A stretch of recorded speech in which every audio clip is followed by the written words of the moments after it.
Asked anyone who recognises him to come forward. Time for the business news now with Johnathan. It's all yours. Hello Martine, nice to see you. Hello everybody watching. We're going to start in Europe, where, like the majority of the world, millions of people are struggling with rising prices and the cost of living crisis that has triggered. But there are signs of hope that is starting to ease.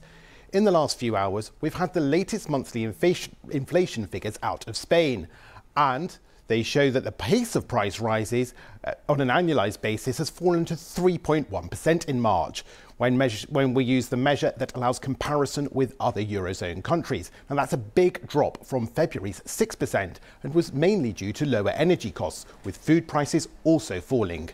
And in Germany, Europe's biggest economy, there was also a big drop in inflation. By the same measure, it was down to 7.8% as businesses and households benefited from lower natural gas prices. Well, earlier I spoke to Spanish economist Professor Santiago Cabo Valverde from the University of Valencia, and he explained why the Spanish drop was so big this month. Well, apart from the fact that the government took some measures like energy prices caps, lowering VAT, and the weather, and the mild weather has also helped bringing down some of the prices of the food and other agricultural products. We also have what is called a computational factor. I mean, last March, don't forget that inflation is computed year on year. Last March, 2022, we had a very big rise in inflation because of the impact of the war, of the Ukrainian war, on the energy prices.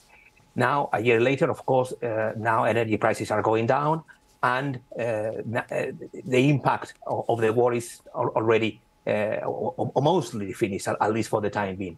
So there is also a computational factor. I mean, prices are still growing, but of course at a lower pace. And how does the situation in Spain there compare to other parts of the Eurozone? Because in Germany, as I said, we've seen price rises are slowing as well, but it's still 7.8% the rate of inflation there. Spain benefited from the fact that Spain government was allowed to set energy prices caps, and that's been very important. And because, the reason to allow the government to do that, from the European Commission, was the fact that Spain relies much less on gas. So it was, the way that in Europe we compute electricity prices, gas plays a very big role, and Spain and Portugal asked for a lower role in the way they compute it. So there was a cap on that. Germany relies heavily, not only on households, also companies rely heavily on gas. That's why even if their inflation is going down, it still will take more time because they depend on gas, which is still basically more expensive than a year ago. That was Professor Santiago Cabo Valverde from the University of Valencia talking about inflation in Spain and Germany. Well, let's keep with the cost of living crisis in Europe, because Croatia has an added complication. At the beginning of this year, it became the newest user of the European single currency, the euro. That's because ditching the kuna was one of the conditions for joining the European Union a decade ago. Whilst euro membership provides advantages for the country's exporters and big businesses, many ordinary Croatians are convinced it's being used as an excuse to push up prices, as Guy Delorny now reports from Zagreb. Zagreb market keeps it old school. It opens at the crack of dawn, closes by lunchtime, and payments are strictly cash only. But one tradition has just been scrapped for good. Croatia's been using the euro since the start of the year. It made the commitment when it joined the European Union 10 years ago, and that meant waving goodbye to Croatia's own currency, the kuna. This is now a collector's item, or more realistically, a souvenir of the kuna's quarter of a century in circulation. It ceased to be legal tender in mid-January, and locals are still getting used to the change.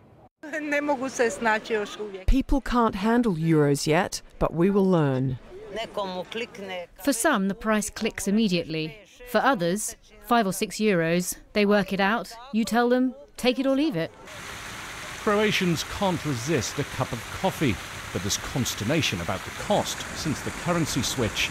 Many consumers reckon retailers have been pulling a fast one by introducing stealth price rises. After the new year, 1st of January and 2nd of January. We were crowded calls because all prices rise. Coffee 30%, 50%, 80%, bread, all prices were very high. Prime Minister Andrej Plenković celebrated the euro's adoption with the national drink. He treated European Commission President Ursula von der Leyen to a brew, but the government's been forced to move quickly to clamp down on recalcitrant retailers.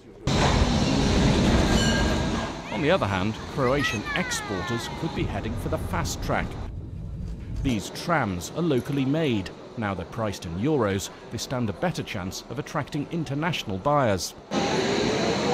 It will be reducing the costs and some cumbersome things that we don't have to think anymore about kuna, euro. We don't have to pay always the transaction costs moving from one currency to another. So it's good for them. The kuna still survives in one place. Retailers have to display dual currency price lists until September. That should be enough time for Croatians to recalibrate their mental calculators. Guy Delaunay, BBC News, Zagreb. And let's take a look at some other business headlines this hour. The founder of collapsed cryptocurrency exchange FTX has pleaded not guilty to charges that he attempted to bribe Chinese authorities and that he violated campaign finance laws in the US. Sam Bankman-Fried was appearing in federal court in New York over allegations that he organised a one-off $40 million payment to Chinese authorities so that he could regain access to $1 billion of cryptocurrency funds. He's also denied other charges related to the collapse of FTX. South Africa's central bank has raised interest rates by 0.5%. The main interest rate is now 7.75%. The South African Reserve Bank said it was still very concerned about rising inflation and high electricity prices. South Africa's currency, the rand, has risen by about 2% since that announcement was made. A new plan to cut greenhouse gases and lower energy costs by investing in renewable energy and nuclear has been unveiled by the UK government. Ministers say they want the UK to have the cheapest electricity in Europe by 2035, but admit that the strategy is unlikely to bring down bills next year.